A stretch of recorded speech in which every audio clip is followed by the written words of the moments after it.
Hello and welcome again. I am excited to be joined today by Serena Dayal, a growth stage investor and board member with a career that's taken her from Goldman Sachs, the Fortress to SoftBank.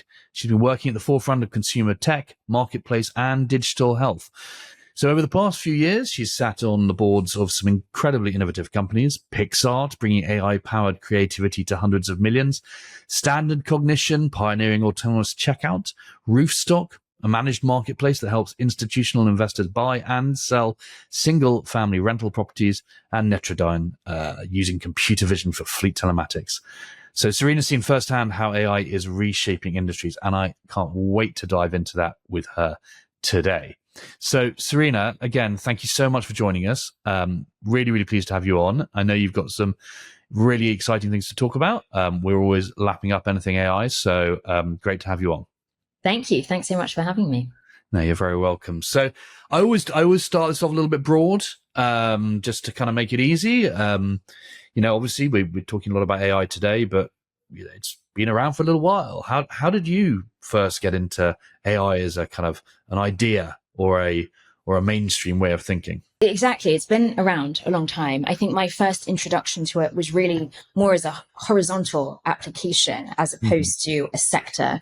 When I was at the SoftBank Vision Fund investing in sort of Series C and beyond companies, Masa-san, who is the founder of SoftBank and who is the visionary behind the Vision Fund, had sort of three main things that he required for an interesting investment. And so one was a really big vision, whatever that vision was. The next was a huge TAM. And then the third was a hard use case of science or a compelling use of AI. And this is sort of a lens through which I've been trying to view the world for quite some time. And do you feel like you've been viewing the world through that lens well before the world itself decided that the lens of AI existed? I think that's right. I've spent a lot of time looking at computer vision companies, looking at AI applications within, many of the companies that I have invested in. When I say applications, use cases within the companies I've invested in. But generative AI has really changed the game, and it has accelerated exponentially the pace of change, as we know. And so it's not entirely fair to say that this current world is the same world that, I've been investing in and thinking about forever. We knew it was on the come. We had some insight into that, but this is a very new world. Yeah, so it is a new world, and it feels like people are still figuring out how it really drives a business model and a business agenda, either from the side of AI companies trying to go to market with an AI product, but also from the side of companies that are leveraging AI capabilities and platforms, right? So, from your perspective, where do you see that the value lies in being able to utilize AI in either form for the future of most businesses? Yeah, it's a question that a lot of people in my industry in investing are spending a lot of time thinking about. I think, there's a lot of folks prognosticating that software is dead or consumer is dead. And, that they're looking at software and the fact that many of these models can code at the level of a junior engineer, or sort of this whole vibe coding and co-piloting that is really increasing efficiency. Or they're looking at consumer, and I'm sure you saw on the latest iteration of GPT-5, you can spin up now in 25 minutes a personal consumer application that would have taken a week and cost 10 to 15K, 3 years ago. But I don't think that that's true. I don't think consumer is dead, and I don't think that software is dead. I think the value is, there's a radical redistribution of where the value is going to accrue. I think it lies within a few places: proprietary data that you may already have existing within your business, in marketplace models. So yes, it may be easy to stand up a particular product or function, but being able to bring in multiple stakeholders into a single place is still something very hard to achieve. Similar to marketplaces, distribution. If you have something and you're going one to many, that is still an important and defensible moat. And I think also that's going to change, as we move away from SEO and much more into kind of agentic search or search within an AI model. That will change, but still that distribution piece is important. And then to kind of really go back to your question in terms of sort of the P&L of businesses, I think cost structures are going to radically change. You're going to see it'll be easier to get higher margins in whatever business you have, because you're going to be able to drive efficiencies through your cost structure.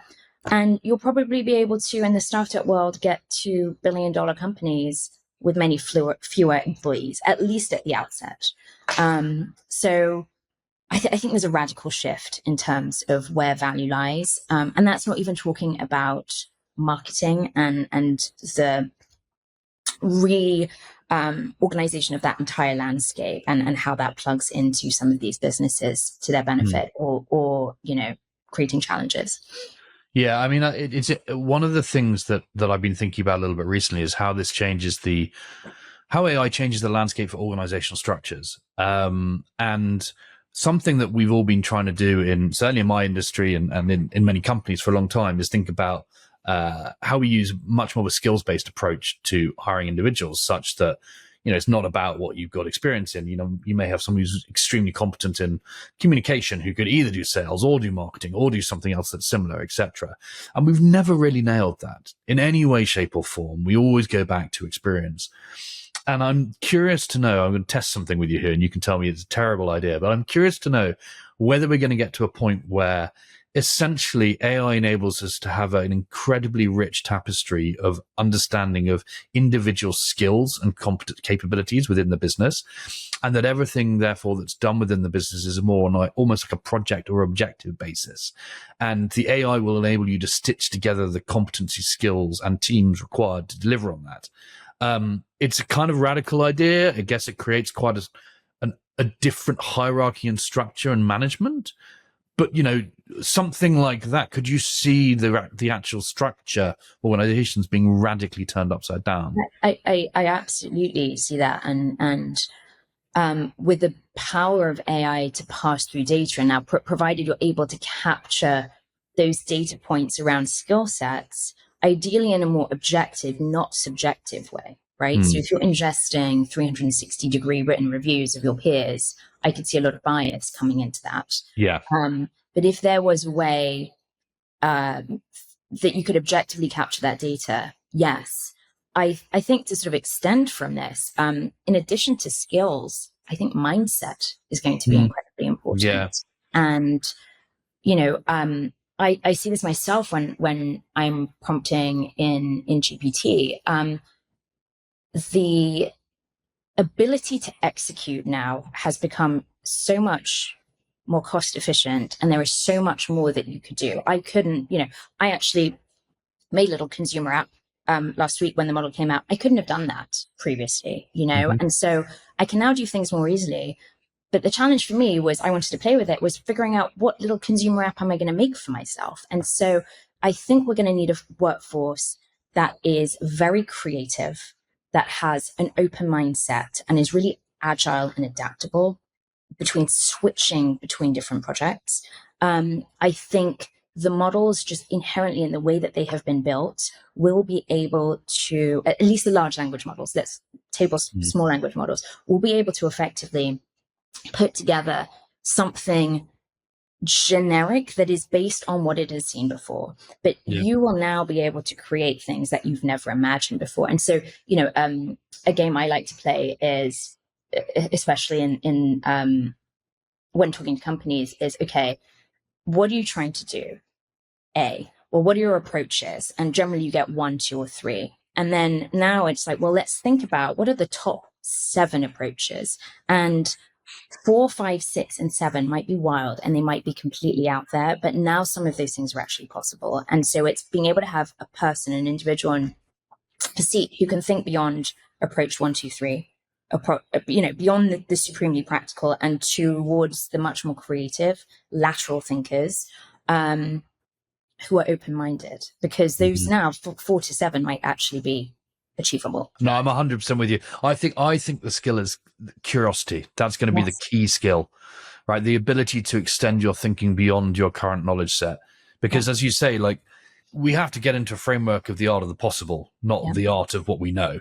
Yes. And that's what, in my view, just my humble view, is personally using AI, that's what I see. I go down rabbit holes.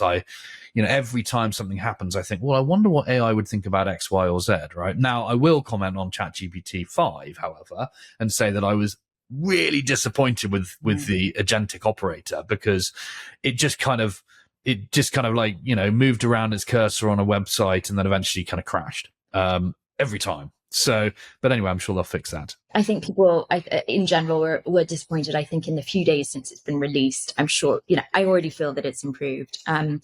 Something to this point around disappointment around GPT-5 that I read on Substack recently, which I found so interesting and is probably worth a podcast of its own, is the writer was talking about how GPT-5 has a very different tone and personality to, the previous versions that we are using, and that a lot of the subtext of many people's frustration was actually, the average kind of consumer user, was that this tone had shifted, and this person, or this intelligence that intelligence that they had kind of built a relationship with, come to trust, had now very much changed. And so this writer was going on to talk about, going forward, one of the things that we will think about, or a business person will think about, a consumer business will think about, is the trust between your consumer and the intelligence, or whatever the interface is that is powered by the intelligence. And as you kind of update your systems and your models, that will change. And the consumer experience is a sort of loss. It's almost mourning, a grieving period of this person, I keep saying person, but this intelligence that I'm relying on has changed, and it can feel a little bit uprooting. So I was reading a little bit today about some of the kind of future thinking about agentic AI, and I know PwC has just released 120 AI agents basically into their kind of workflow, etc.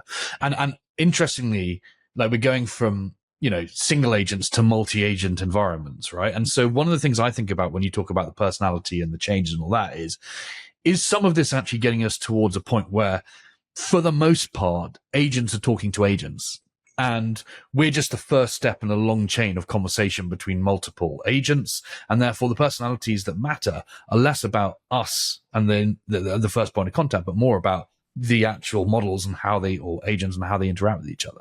I think that's probably right on the enterprise side. I think there will always, every single one of us, I imagine, or the majority of certain parts of the world, sadly the wealthier parts of the world, because this technology is not going to get distributed in an equal way across humanity, unfortunately, will be on a day-to-day basis, either in their jobs at work or in their personal lives, interacting with an agent or an AI.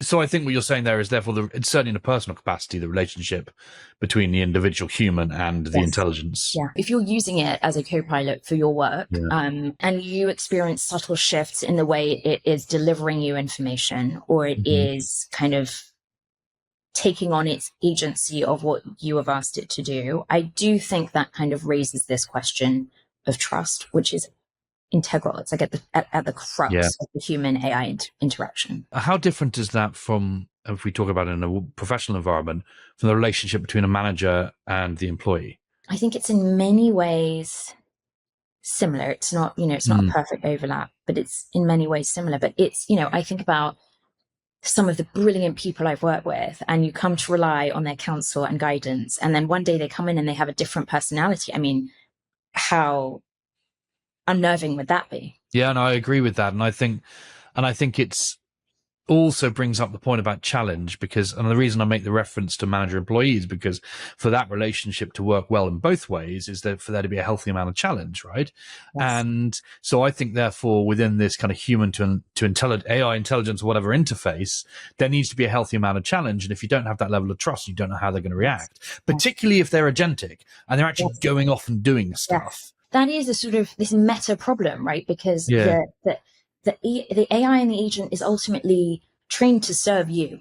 And so how much will it challenge you? And when we've seen, I've been reading examples, I'm not going to bore you with them right now, but there are so many examples of the AI just sort of being a hype person. And I think that's going to be something difficult to sort of pick through. I think one of the interesting things about using agentic technology within your workforce, and so I, Serena, am a worker and I'm using it, is when you interact with your other coworkers, they often have different motivations. And the motivations might be around career advancement, or they want to get a certain project pushed through, or God forbid, there's a sort of zero-sum game angle, or, there's all these, or maybe they want you to look good because you're going to write them a review. A lot of that will be removed, I imagine, from interacting with AIs and having an AI as a coworker. And so I think that is also going to have some interesting ramifications. Yeah, I mean, there's a whole set of ramifications about where we start to have, and I know we went down this route a few months ago. There's a lot of stuff around, the AI employee and sort of chief people officers coming out with like an employee handbook for the AI employee versus the others and things like that, all that kind of crazy stuff, right? And there will be a balance in the workforce, but what we don't want to do is get to a point of us versus the machines when you think about the employee population, right? Yes. And that is, if I'm honest with you, that is where I do see tension appearing. Like, okay, should we continue to keep this software developer, or should we actually, lay them off and just have an AI software developer instead? But I'd go back to my question from before, which was just around like more broadly use cases within consumer businesses or applications where they're using agentic AI. And I know we see lots of that, for example, in customer service and things like that. It's a big place where they're using it. But just wondering if in the companies you've worked with, you've seen any particularly interesting applications of agents. I mean, customer services is the number one. I would say beyond agentic, just using AI or small models. Think about retailers or some of these consumer internet businesses that rely heavily or even in part on marketing to drive consumer engagement and consumer use. And so we've sort of touched on this idea of SEO maybe being changed completely, even with the Google summary at the top, right? That we now get. I think it's obvious that, people are clicking, and there's statistics about this. I'm not going to make them up. I don't know them, but, people are clicking the actual search results dramatically less frequently now because they're just relying on that. Or you're starting your search for a product in GPT. I'll frequently say, find me XYZ baby thing on Amazon, give me links, whereas previously, I think it was like over 60% of like basic consumer searches would start in Amazon, in that Amazon search box. And so to answer your question, marketing is going to really change. I think there'll be some really interesting applications of AI in marketing. If you're a retailer, you can be leveraging your customer purchase history and all the data that you have around what your customer likes, their demographic, who is she, what is she kind of focused on, and tailor and personalize your marketing in ways that your competitors are not going to be able to copy because that is your proprietary data. I think even on the kind of manufacturing side, when you start to go up the supply chain for some of these consumer businesses, manufacturers can now start using sensor data. They're using computer vision and analyzing the data with AI. And you can use sensor data from your equipment, for instance, to just optimize maintenance schedules, reduce costs. You can really kind of do much better analyses of your entire supply chain. And so I think even beyond agentic, you are going to be able to apply these AIs in ways that can really streamline your business model. So we talked about at the beginning, Netrodyne, who's using computer vision for that, the fleet telematics. What's the kind of nub of how they're using computer vision in that use case? For people who might not be familiar with Netrodyne, essentially it's basically hardware enabled software, and the hardware. So most Amazon delivery trucks are Rivians, and you'll see this. I think in 90% of Amazon trucks, there's this box that hangs from the central mirror, and it's recording a few things. It's recording what's going out, sort of outward facing on the street, and collecting all of that data. And it has a vast data exhaust that it can then, sell to monetize in other ways. And then it has the data on the driver and what the driver is doing. And a big part of their business is in India, where you have these truck drivers who are driving these incredibly long and dangerous routes. And so it's able to track the driver's eyes, just as FSD on your Tesla might do. Make sure that you're still kind of alert, awake, etc. And it's kind of reducing accidents dramatically. And so I think driver safety is up 76% in these types of larger delivery vehicles. Reason why Amazon kind of rolled this out across their fleet. And so real impact to kind of humans' lives, insurance costs. You can then think about, could all insurers require something like this to help, driver safety, reduce costs for them, kind of has knock-on effects down the chain. And what's your general, just because I think that's a topic of interest, what's your general view on autonomous vehicles? Because, you've seen, obviously, Waymo's expanding dramatically. Uber have also gone their own way in terms of the Lucid relationship and partnership they've got to bring out the robo-taxis through there. You've got Tesla, obviously, doing their robo-taxis, haven't had the best launch in the world, but there you go. And I'm sure there'll be others to come. Everyone I've spoken to who's been in a Waymo, and I haven't managed to get in one, has had an amazing experience in terms of the quality of driving and the experience in the applications and all that. I'm kind of curious to know, just because you've got this telematics experience, so what's your view on autonomous vehicles? I think they're the way of the future, I have to say. And I am so incredibly biased. I grew up in London, where there's a fantastic public transport system, so you don't need to drive. And then I lived in New York City, where it just does not make sense to drive. And then I came to California, and I was finally like, oh gosh, like I need to get onto this driving thing. And so for me, we have a Tesla actually, and we use full self-drive every single day. It is as good as Waymo, but to my personal life impacts it more because I use it every single day. And the experience was just seamless. Once you use it and you really understand, you've got multiple cameras, the software is running algorithms and doing physics and measuring distances and speeds. There is no way that my small brain is ever going to be able to do a fraction of that computation. And the experience itself is, it's a much better driver than I am. And there are certain use cases, when we drive over the Golden Gate Bridge, for instance, it's a known fact in San Francisco, you take it out of FSD, you drive yourself. But for the most part, it's very, very good. And it is step function game changing from a life perspective once you start using it. But isn't it interesting, linking back to what we talked about earlier when we talked about ChatGPT and trust? It's exactly the same thing. It's a car or a vehicle, that is being driven by AI that you are putting your trust in. And isn't it interesting that because it's in a large manufactured automobile, I think many people are much happier to put their trust in it. I'm not sure why that is, rather than ChatGPT, where they get annoyed with them. Maybe it's because the stakes are lower. I think also humans are inherently lazy, and this is one of the things that's so interesting about sort of just analyzing consumer applications. The second that something has a real use case, real value, and you can feel it, you start to focus on that and not all the things that could go wrong, right? Like there could be a software glitch one day. I think it's very, very unlikely, but if I was writing a sci-fi novel, there could be a software glitch and the Teslas could all go rogue.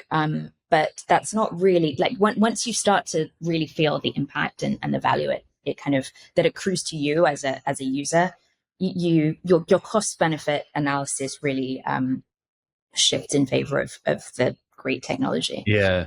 Now, one of the things I also want to ask you about, because it's related to this consumer connection to the technology, whether it's hardware, software, or whatever, but powered by AI, is the fact that it is gathering and utilizing all of the information that you give it, right? And so we're in a bit of a brave new world when it comes to sort of regulate. Well, frankly, we know it very well. Regulation, US regulation, European regulation are completely different, right? So, what do you see the future and impact of sort of data ethics, regulatory concerns, etc., around AI? I generally skew a little bit more careful about these things. I think that's probably my upbringing, having worked in these sort of big financial SEC regulated firms, right? And first day at Goldman Sachs, and they teach you, don't ever put anything in email that you don't want on the front page of the Wall Street Journal. But it's sort of the same thing now, because you can sit in your Tesla and there's a recording function, and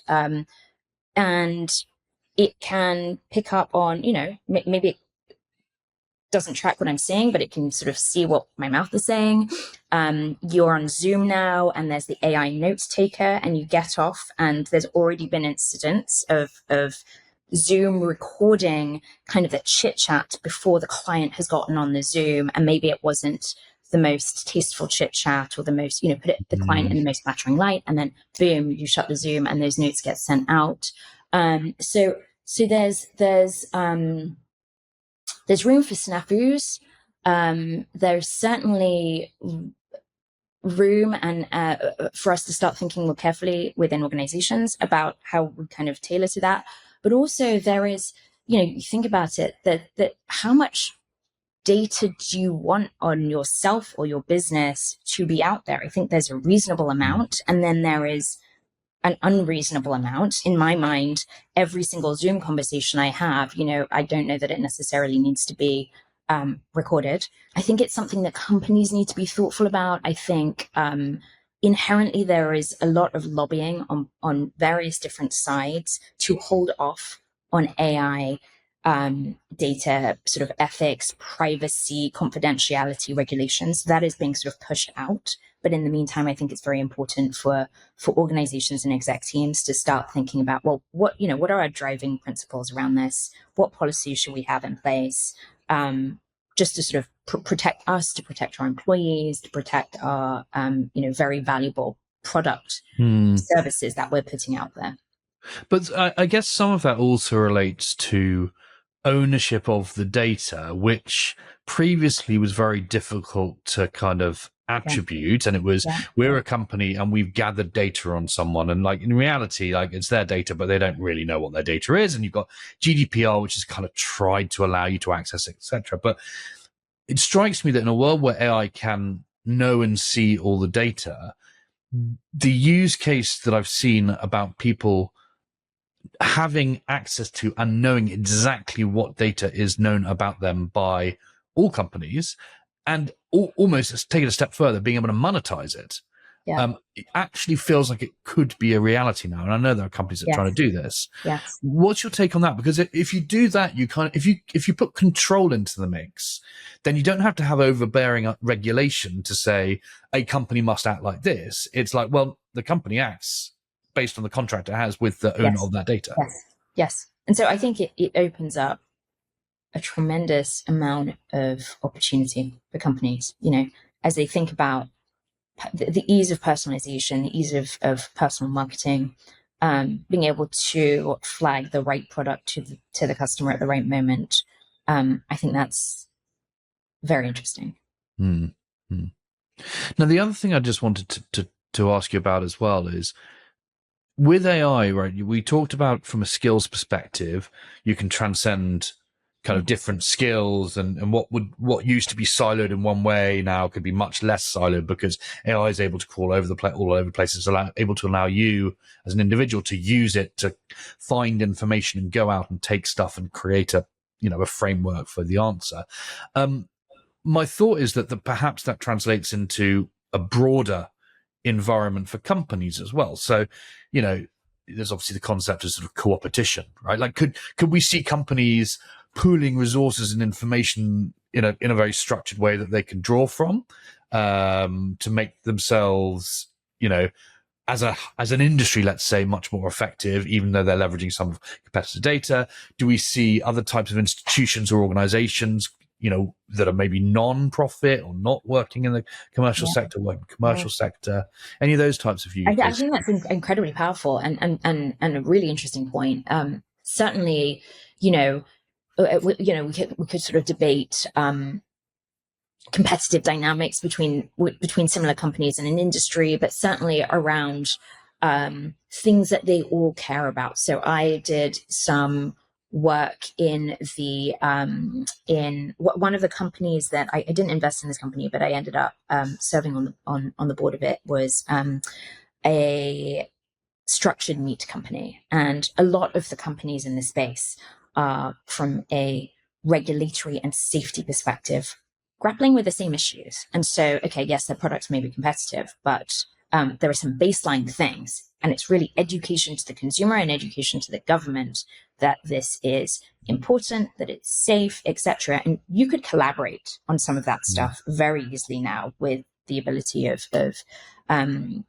intelligence to kind of help pass through that data. I think your point about for-profit businesses helping not-for-profit businesses is fascinating. I haven't heard anyone talk about that yet. I that seems to be a whole space. As an investor, we often, when we're diligencing technology, working with professors at the big kind of labs and the big research institutes. And, I've done a few deals where I work with a brilliant professor at Carnegie Mellon who really understood computer vision, for instance.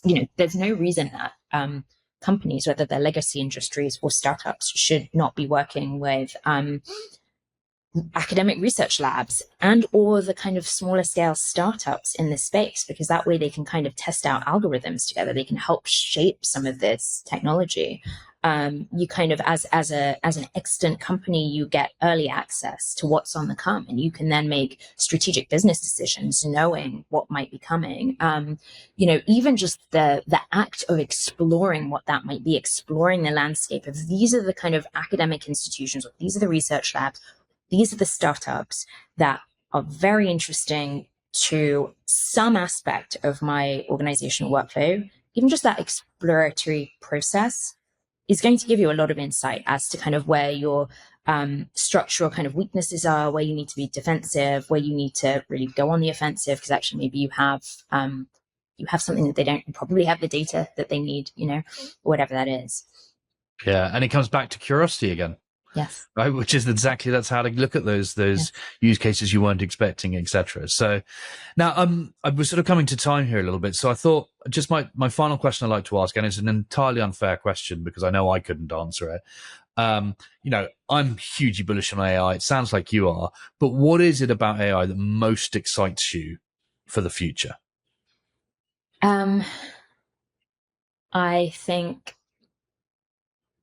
if we are able to focus on the big problems, so healthcare, medical breakthroughs, things like finding cures for specific types of cancer, truncating biomedical research, ways to figure out how to be more environmentally efficient,